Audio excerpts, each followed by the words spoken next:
انزال اور تنزیل میں 5 فرق ہیں جو آپ کو میں اس ویڈیو میں تفصیل کے ساتھ بتاؤں گا کہ قرآن کریم میں آتا ہے انا انزلناہ فی لیلۃ القدر. اب دیکھیں اس آیت میں انزلنا ہے جو کہ انزال سے مشتق ہے. دوسری جگہ اللہ تعالیٰ فرماتے ہیں انا نحن نزلنا الذکر، یہاں نزلنا آیا ہے جو کہ تنزیل سے ہے. تو اب انزال اور تنزیل میں جو فرق ہے اس کو سمجھنے کی ضرورت ہے، اور یہ کل 5 فرق ہیں جو میں نے تحقیق کر کے نکالے ہیں، اور اس ویڈیو میں انشاءاللہ میں آپ کو یہ پورے 5 فرق تفصیل کے ساتھ بتاؤں گا. إنا جعلناه قرآنا عربيا لعلكم تعقلون. بسم اللہ الرحمن الرحیم. السلام علیکم ورحمۃ اللہ وبرکاتہ. میں محمد اسامہ سرسری. دیکھیں انزال اور تنزیل ان دونوں کا اردو ترجمہ ہے اتارنا. اب پہلا فرق ان دونوں میں صرفی ہے جو کہ عربی گرامر کے اعتبار سے ہے.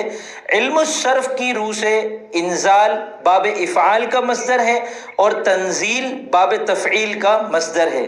تو باب الگ الگ ہونا بھی دو لفظوں میں ایک واضح فرق ہوتا ہے کہ یہ اس باب سے ہے اور یہ اس باب سے ہے. تو اب اگر باب افعال سے ہے انزال تو اس کے تمام مشتقات اسی اعتبار سے بنیں گے انزل ینزل انزالا، اور تنزیل باب تفعیل سے ہے تو اس کے مشتقات نزل ینزل تنزیلا. اور پھر اس کی جو پوری علم صرف صغیر اور صرف کبیر آپ حضرات پڑھ چکے ہیں اسی چینل پر، اس کے اعتبار سے سمجھ میں آ جائے گا انشاءاللہ. دوسرا فرق ان میں معنوی ہے. معنوی فرق یہ ہے دونوں میں کہ انزال کا معنی ہے یک بارگی اتار دینا، اور تنزیل کا مطلب ہے تھوڑا تھوڑا کر کے یا درجہ بدرجہ اتارنا.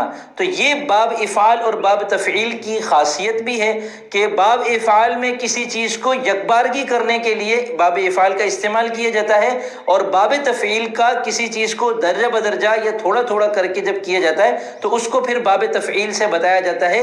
لیکن اس کے علاوہ بھی ہوتا ہے ایک فرق ان دونوں باب کا یہ ہے.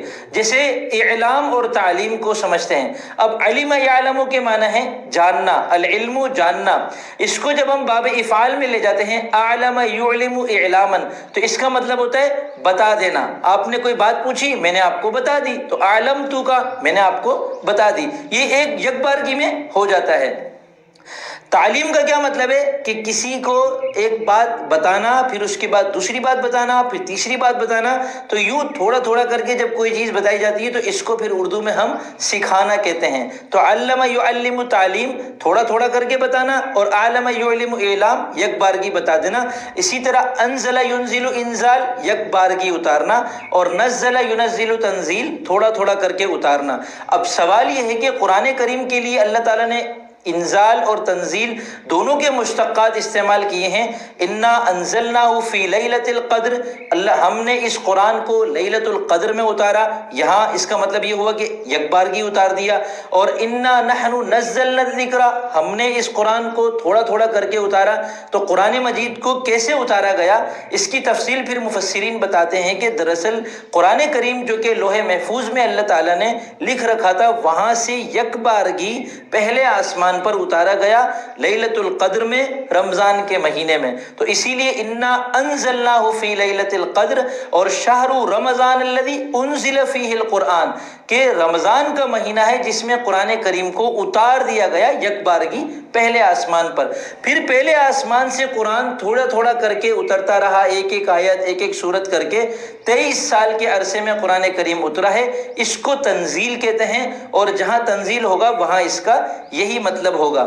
اسی لیے قرآن کریم کی ایک آیت ہے یا ایھا الذین آمنوا، اے ایمان والو، آمنوا باللہ ورسولہ، ایمان لاؤ اللہ پر اور اس کے رسول پر، والکتاب الذی نزل علی رسولہ والکتاب الذی انزل من قبل، اور اس کتاب پر ایمان لاؤ جو اپنے اس رسول پر تھوڑا تھوڑا کر کے اتاری ہے یعنی قرآن کریم، اور اس کتاب پر ایمان لاؤ جو ان سے پہلے اتاری ہے. اب وہ اس کے لیے جو پہلے اتاری ہے انزلہ کا لفظ آیا کیونکہ تورات جس کا تذکرہ چل رہا ہے، موسیٰ علیہ السلام کو جو تورات عطا کی گئی تھی وہ صحیفوں کی شکل میں یکبارگی عطا کی گئی تھی، ایک ہی بار میں اتری تھی، تو اس لیے اس کے لیے انزال کا لفظ ہے. تو یہ تو ہو گیا انزال اور تنزیل کا معنوی فرق. تیسرا فرق ان دونوں کا ہے استعمال کے اعتبار سے۔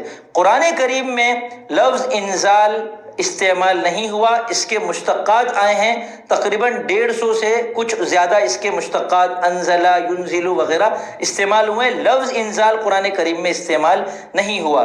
اور دوسری طرف لفظ تنزیل قرآن کریم میں آیا ہے اور تنزیل کے مشتقات بھی قرآن کریم میں آئے ہیں۔ لفظ تنزیل قرآن کریم میں تقریباً 15 مرتبہ آیا ہے جو کہ میری گنتی کے مطابق ہے، تو انزال ایک مرتبہ بھی نہیں آیا، لیکن اس کا مطلب ہے اتارنا۔ چوتھا فرق ان دونوں میں یہ ہے کہ اردو کے اندر جب ہم ان دونوں کو استعمال کرتے ہیں، انزال کو بھی تنزیل کو بھی، تو انزال کو اردو میں مذکر استعمال کیا جاتا ہے، قرآن کریم کا انزال ہوا، اور تنزیل کو اردو میں مؤنث استعمال کیا جاتا ہے، قرآن کریم کی تنزیل ہوئی۔ دوسرا فرق اردو کے اندر ہی استعمال میں ہم یہ بھی دیکھتے ہیں کہ انزال کو ایک تو اتارنا کے معنی میں استعمال کیا جاتا ہے، اور دوسرا انزال ہو گیا یعنی احتلام ہو گیا، جو نطفہ جو نکلتا ہے اس کے لیے بھی انزال کا لفظ اردو میں استعمال ہوتا ہے۔ اور تنزیل اردو میں ایک تو اتارنا کے معنی میں آتا ہے، اور ایک وحی اور الہام کے معنی میں آتا ہے، اور ایک قرآن کریم کے نام کے طور پر آتا ہے۔ یہیں سے پھر پانچواں فرق ان دونوں میں یہ سمجھ میں آتا ہے کہ انزال قرآن کریم کے ناموں میں سے نہیں ہے، تنزیل قرآن کریم کے ناموں میں سے ہے۔